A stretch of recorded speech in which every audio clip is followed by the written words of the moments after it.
გამარჯობათ მეგობრებო, მე ვარ გიორგი ხამძიშვილი და თქვენ ვიყავით თემაქვთ თემდავის მეთოდებში. დღეს ადგილში ვართ მე და პაატა. პაატა საფრთხილობაა. ეხეთ უკვე ჩემია.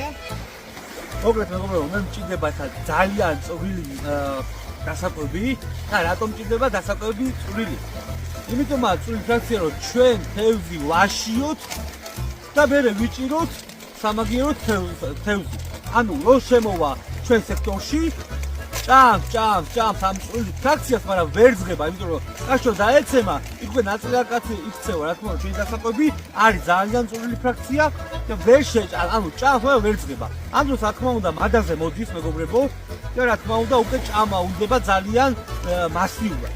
ამ დროს როცა ხედავს უკვე სატყუარას ნემსკავზე უფრო თბილ მასას, რა თქმა უნდა უკვე სატყუარას შეტევას უკეთებს. აი ეგ არის ჩვენი მიზანი ახლა, მე ჩემი მიზანი, ჩემი არის რომ წვრილი ფრაქცია გამომიყენო.